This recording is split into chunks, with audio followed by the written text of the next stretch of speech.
ब्रह्ममुरारिसुरार्चितलिङ्गम् निर्मलभासित शोभितलिङ्गम् ब्रह्ममुरारिसुरार्चितलिङ्गम् निर्मलभासित शोभितलिङ्गम् जन्मजदुःखविनाशनलिङ्गम् तत्प्रणमामि सदा शिवलिङ्गम् देवमुनिप्रवरार्चितलिङ्गम् कामदहनकरुणाकरलिङ्गम् रावणदर्पविनाशनलिङ्गम् तत्प्रणमामि सदा शिवलिङ्गम् तत्प्रणमामि सदा शिवलिङ्गम् तत्प्रणमामि सदा शिवलिङ्गम्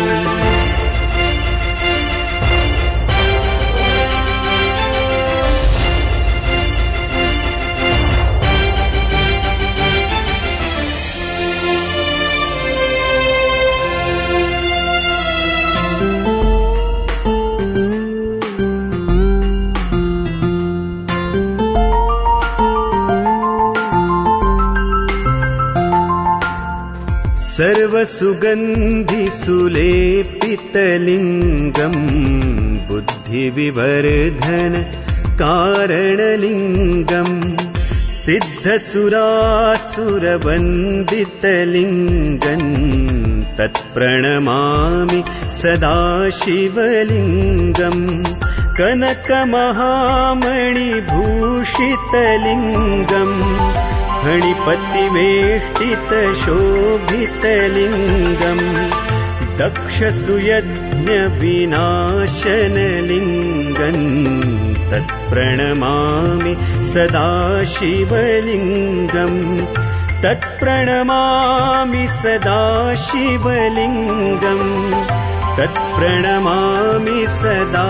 शिवलिङ्गम् कुङ्कुमचन्दनलेपितलिङ्गम् पङ्कजहार सुशोभितलिङ्गम् सञ्चितपापविनाशनलिङ्गम्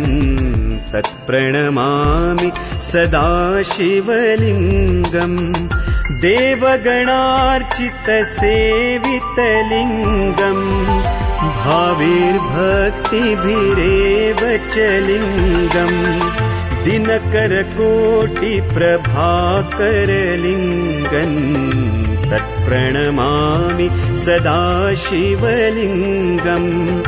तत्प्रणमामि सदा शिवलिङ्गम् तत्प्रणमामि सदा शिवलिङ्गम्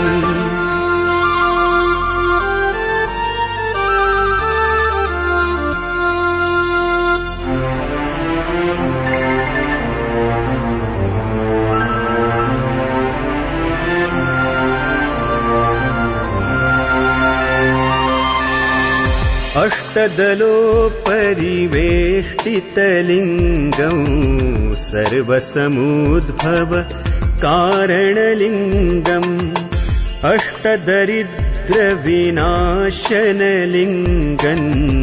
तत्प्रणमामि सदा शिवलिङ्गम् सुरगुरुसुरवरपूजितलिङ्गम् सुरतरुपुष्पसदार्चितलिङ्गम् परात्परं परमात्मकलिङ्गम् तत्प्रणमामि सदा शिवलिङ्गम् तत्प्रणमामि सदा शिवलिङ्गम् तत्प्रणमामि सदा शिवलिङ्गम्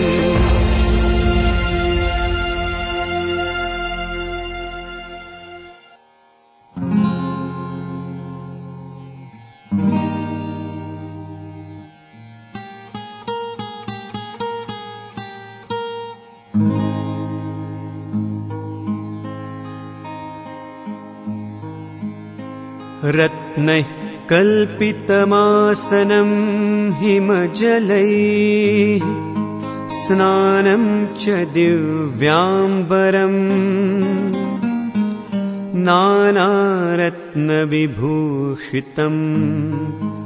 मृगमदामोदाङ्कितं चन्दनम् जातिचम्पकबिल्वपत्ररचितम् पुष्पं च धूपं तथा दीपं देवदयानिधे पशुपते हृत्कल्पितं गृह्यताम् सौवर्णेन वरत्नखण्डरचिते पात्रे घृतं पायसम् भक्षं पञ्चविधं पयोदधियुतम् रम्भाफलं पानकम् शाकानामयुतं जलं रुचिकरम् कर्पूरखण्डोज्ज्वलम् ताम्बूलं मनसा मया विरचितम् भक्त्या प्रभो स्वीकुरु छत्रं चामरयोर्युगं व्यजनकम् चादर्शकं निर्मलम् वीणा भेरिमृदङ्गकाहलकला गीतं च नृत्यं तथा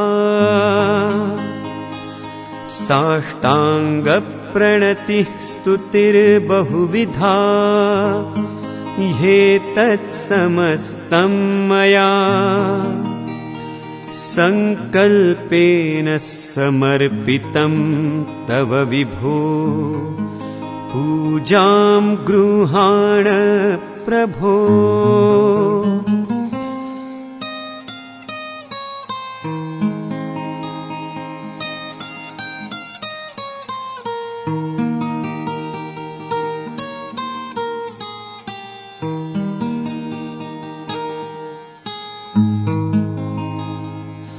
आत्मा त्वं गिरिजामति सहचरा प्राणाः शरीरं गृहम् पूजा ते विषयोपभोगरचना निद्रा समाधिस्थितिः सञ्चारः पदयो प्रदक्षिणविधि स्तोत्राणि सर्वा गिरो यद्यत् कर्म करोमि तत्तदखिलम् शम्भो तव आराधनम्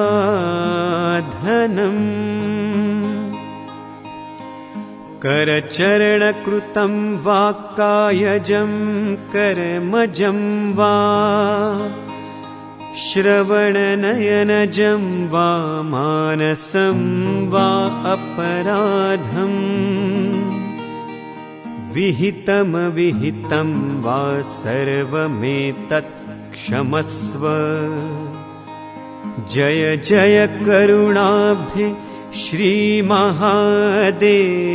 शम्भो जय जय करुणाब्धे श्रीमहादेव शम्भो जय जय करुणाब्धे श्रीमहादेव शम्भो।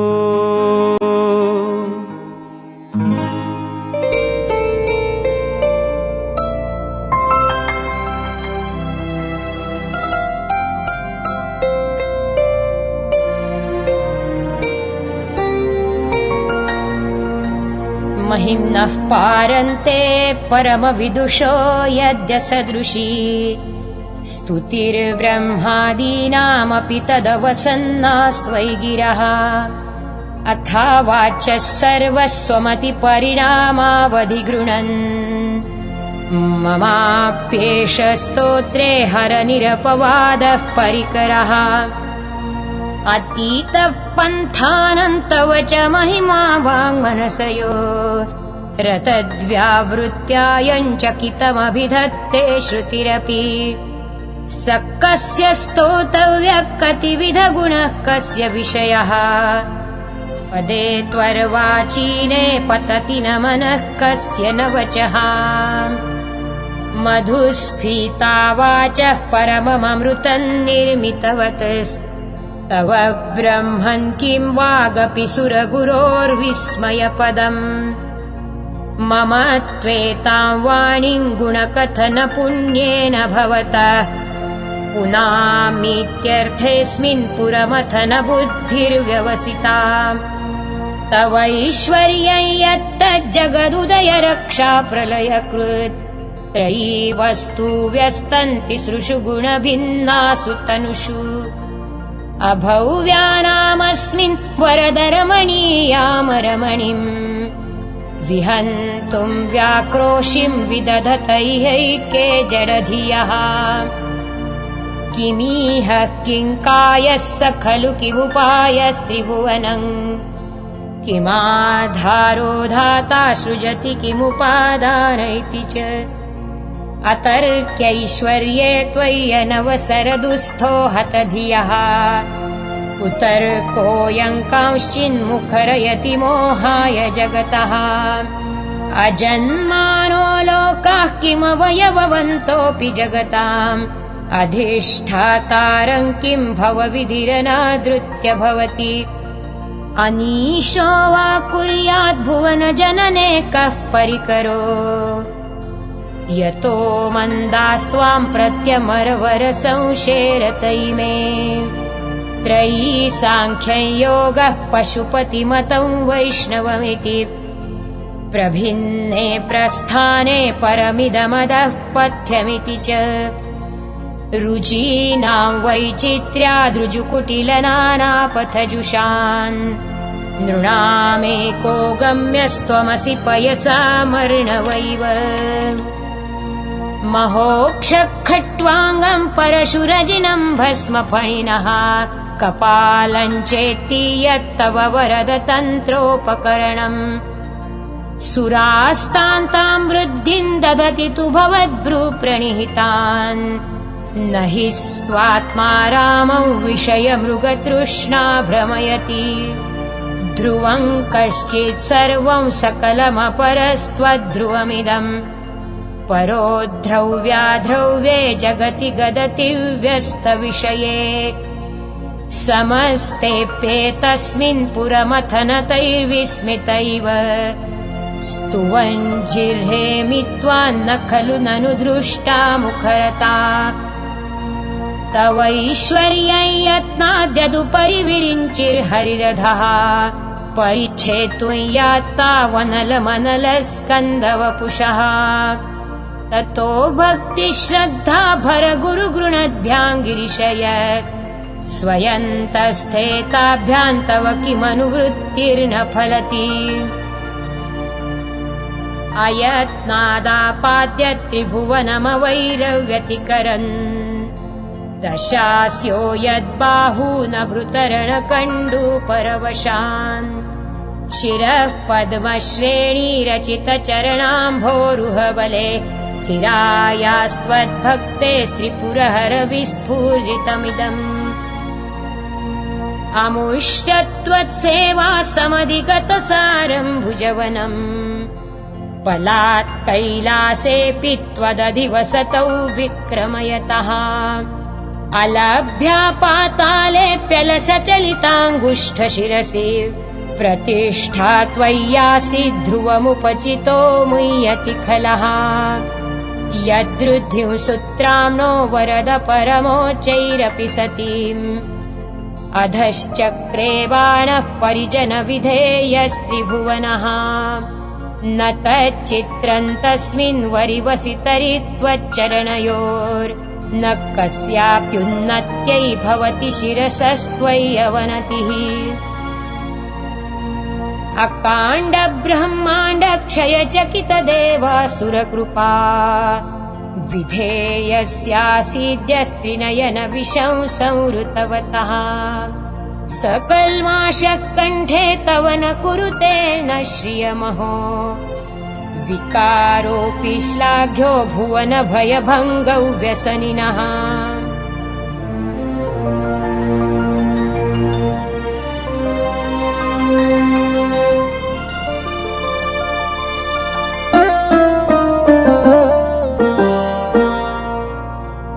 असिद्धार्थानैव क्वचिदपि स देवासुरनरे निवर्तन्ते नित्यै जगति जैनो यस्य विशिखाः स पश्यन्नीशत्वाभितरसुरसाधारणमभूत् स्मरस्मर्तव्यात्मा न हि वशिषुपथ्यः परिभवः महीपादाघातात् व्रजति सहसा संशयपदम् पदं विष्णोर्भ्राम्यद्भुजपरिगरुग्णग्रहगणम् मुहुर्दौर्दौष्ठ्ययात्यनिभृतजटा ताडिततटा जगद्रक्षायै त्वन्नटसि ननु वामैव विभूता वियद्व्यापीतारागणगुणितफेनोद्गमरुचे प्रवाहो वारायः पृषतलघुदृष्टः शिरसि ते जगद्वीपाकारै जलधिवलयन्तेन कृतमेत् यनेनैवोन्नेयन् धृतमहिमदिव्यं तव वपुः रथः क्षोणीयन्ता शतधृतिरगेन्द्रो धनुरथो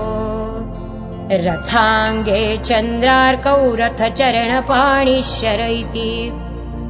दिधक्षोस्ते कोऽयं त्रिपुरतृणमाडम्बरविधि विधेयैः क्रीडन्त्यो न खलु परतन्त्राः प्रभुदियः हरिस्ते साहस्रं कमलबलिमाधाय पदयोर् यदेको नेतस्मिन् निजमुदहरन्नेत्रकमलम् गतो भक्त्युद्रेकः परिणतिमसौ चक्रवपुषा त्रयाणां रक्षायै त्रिपुरहर जागर्ति जगताम् क्रतौ सुप्ते जाग्रत्वमसि फलयोगे क्रतुमताम् क्वकर्म प्रध्वस्तं फलति पुरुषाराधनमृते अतस्त्वां सम्प्रेक्ष्य क्रतुषु फलदान प्रतिभुवम् श्रुतौ श्रद्धां बद्ध्वा दृढपरिकरः कर्मसु जनः क्रिया दक्षो दक्षः क्रतुपतिरधीशस्तनुभृताम् ऋषीणामार्त्विज्यं शरणदसदस्याः सुरगणाः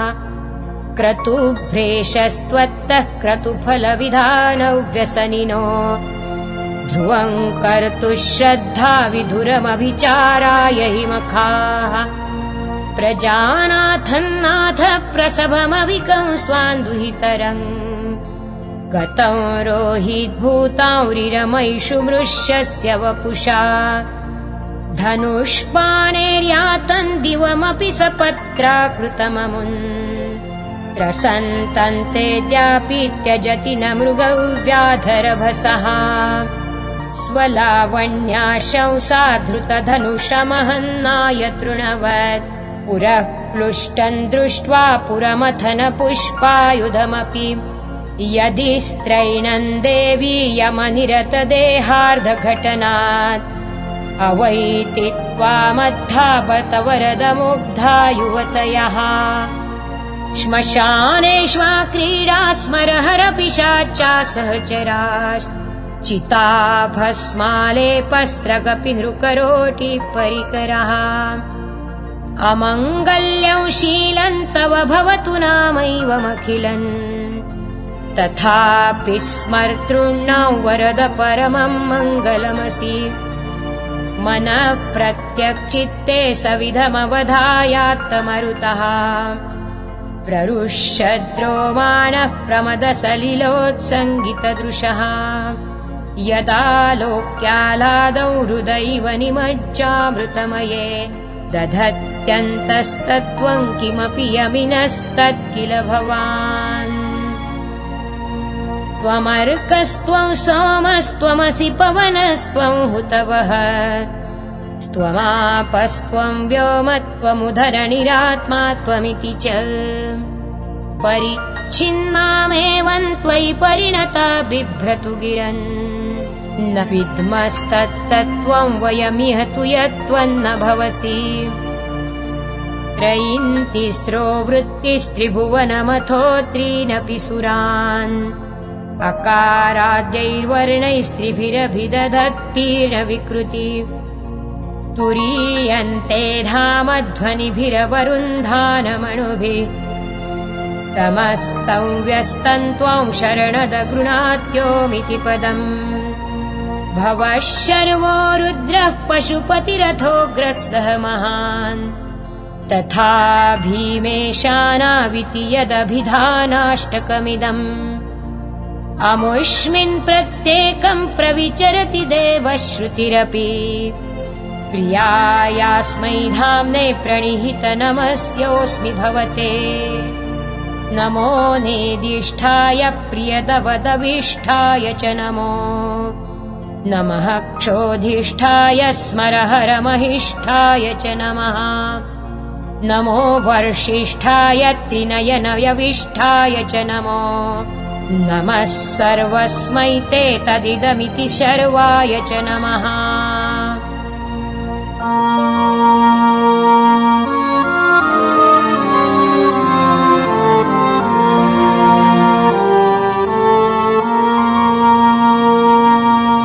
बहलरजसे विश्वोत्पत्तौ भवाय नमो नमः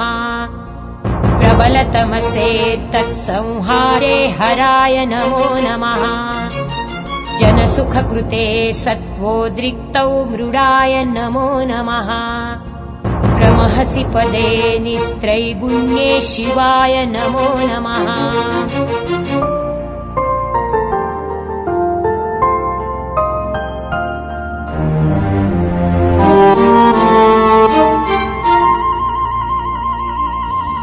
कृशपरिणति चेत क्लेशवश्यं क्वचेदं क्वच तव गुणसीमो लङ्घिनी शश्वदृद्धिः इति चकितममन्दी कृत्यमां भक्तिराधाद् वरदचरणयोस्ते वाक्यपुष्पोपहारम् असितगिरिसमौ स्यात् कज्जलौ सिन्धुपात्रे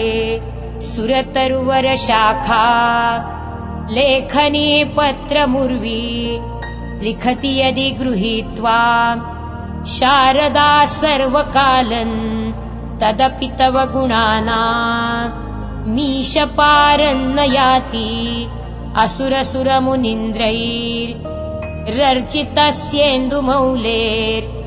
असुरसुरमुनीन्द्रैर्रर्चितस्येन्दुमौलेर्ग्रथितगुणमहिम्नो निर्गुणस्येश्वरस्य सकलगणवरिष्ठ पुष्पदन्ताभिधानो रुचिरमलघुवृत्तैः स्तोत्रमेतच्चकार अहरहर नवद्यन् धूर्जटे स्तोत्रमेतत् पठति परमभक्त्या शुद्धचित्तः पुमान्यः स भवति शिवलोके रुद्रतुल्यस्तथात्र प्रचुरतरधनायुः पुत्रवान् कीर्तिमांश्च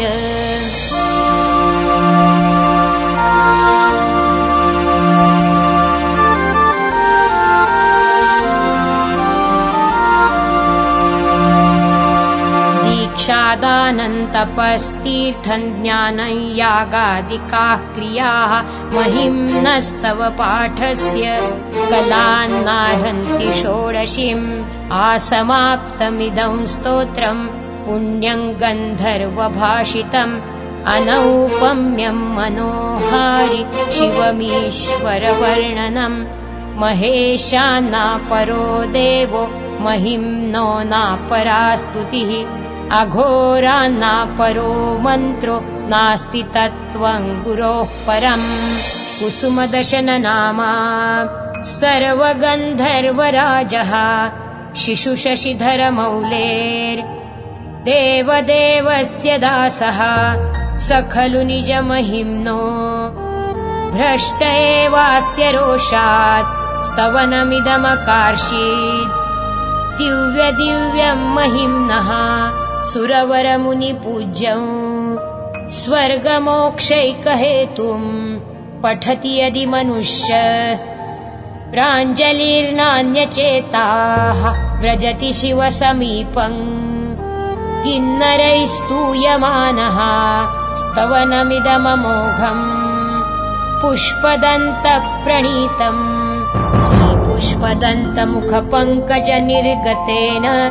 स्तोत्रेण किल्बिषहरेण हरप्रियेण कण्ठस्थितेन पठितेन समाहितेन सुप्रीणितो भवति भूतपतिर्महेशः।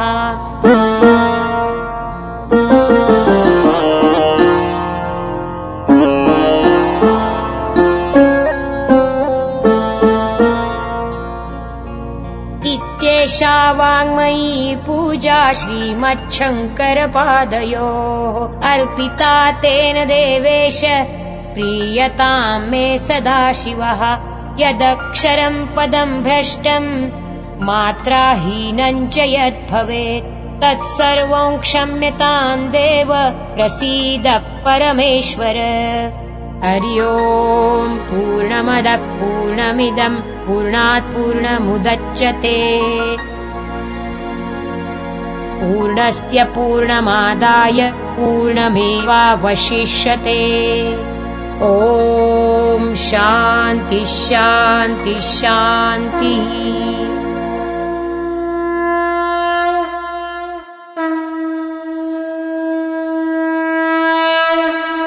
ॐ नमः शिवाय। ॐ नमः शिवाय। ॐ नमः शिवाय। जटाटवी गलज्जलप्रवाह पावितस्थले गलेवलम्ब्य लम्बिताम्बुजङ्गतुङ्गमालिकां डमड्डमड्डमड्डमद्निनादवड्डमर्वयं चकार चण्डताण्डवन्तनोतु नः शिवः शिवम्।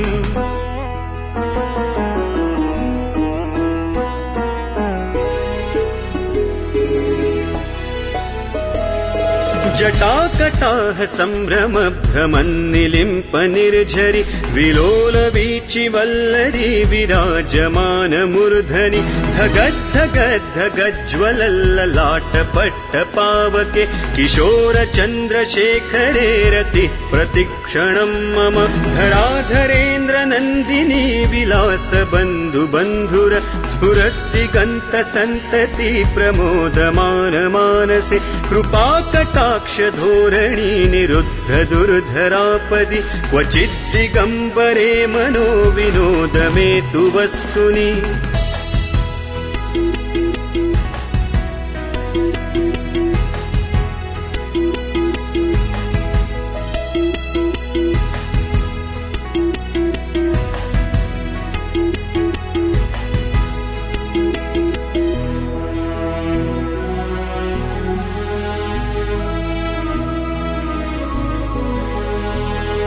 जटाभुजंग पिंगल स्फुरत् फणामणि प्रभा कदम्ब कुङ्कुमद्रव प्रलिप्त दिग्वधूमुखे मदान्ध सिन्धुर स्फुरत्वगुत्तरीय मेदुरे मनो विनोदमद्भुतं बिभर्तु भूत भर्तरि सहस्रलोचन प्रभृत्य शेषलेख शेखर प्रसूर धूलि धोरणी विधूसराङ्घ्रिपीठ भुजङ्ग राजमालया निबद्ध जाटजूटक श्रियै जायताय चकोर बन्धुशेखरः ललाट चत्वरज्ज्वल धनञ्जय स्फुलिङ्गभा निपीत पञ्चसायकन्नमन्निलिम्पनायकं सुधामयूखलेखया विराजमान शेखरं महाकपालि सम्पदे शिरो जटालमस्तु नः कराल भाल पट्टिका गद्ध गज्ज्वलत् धनञ्जयाहुतीकृत प्रचण्ड पञ्चसायके धराधरेन्द्र नन्दिनी कुचाग्र चित्रपत्रक प्रकल्पनैकशिल्पिनी त्रिलोचने रतिर्मम नवीन मेघमण्डली निरुद्ध दुर्धर स्फुरत् कुहूनि शीथिनीतम प्रबन्ध बद्ध कन्धरः निलिम्प निर्झरीधरस्तनोतु कृत्ति सिन्धुर कलानिधान बन्धुर श्रियञ्जगन्धुरन्धरः प्रफुल्ल नील पङ्कज प्रपञ्च कालिमप्रभा वलम्बिकण्ठ कन्दलीरुचि प्रबद्ध कन्धरं स्मरच्छिदं पुरच्छिदं भवच्छिदं मखच्छिदं गजच्छिदान्दकच्छिदन्तमन्तकच्छिदं भजे अखर्व सर्वमङ्गला कला कदम्ब मञ्जरी रसप्रवाह माधुरी विजृम्भणा मधुव्रतं स्मरान्तकं पुरान्तकं भवान्तकं मखान्तकं गजान्तकान्धकान्तकन्तमन्तकान्तकं भजे जयत्वदभ्र विभ्रम भ्रमद्भुजङ्गमश्वसत् विनिर्गमत्क्रमस्फुरत् कराल भाल हव्यवाट् धिमिद्धिमिद्धिमिध्वनन् मृदुङ्गतुङ्गमङ्गल ध्वनिक्रम प्रवर्तित प्रचण्ड ताण्डवः शिवः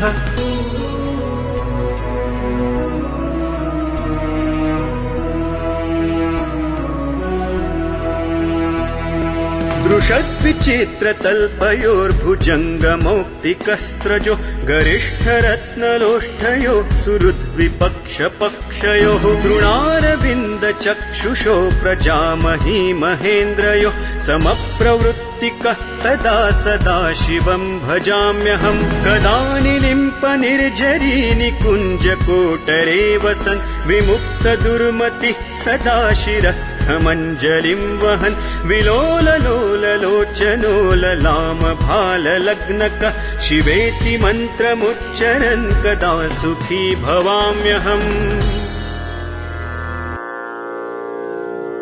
सौराष्ट्रे सोमनाथञ्च श्रीशैले मल्लिकार्जुनम्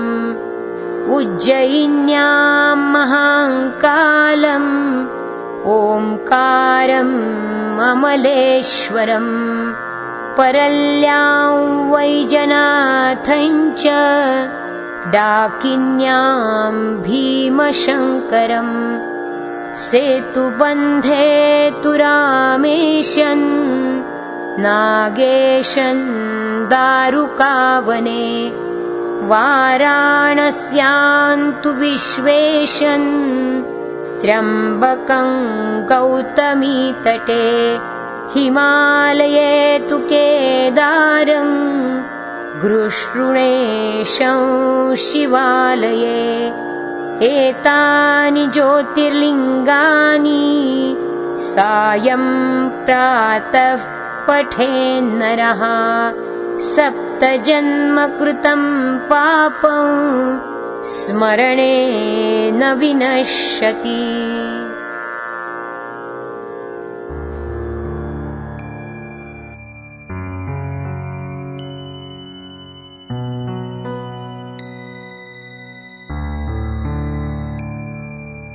ओंकारं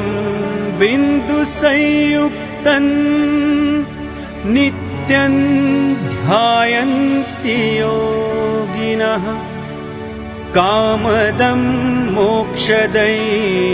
चैव ओंकाराय नमो नमः। नमन्ति ऋषयो देवाः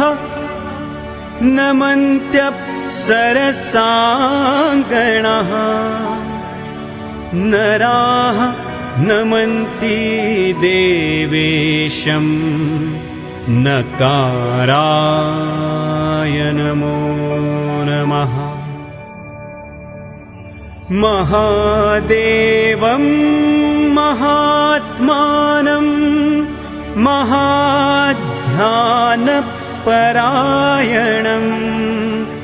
महापापहरं देवं मकाराय नमो नमः। शिवं शान्तै जगन्नाथल् लोकानुग्रहकारकम् शिवमेकपदं नित्यं श्रीकाराय नमो नमः।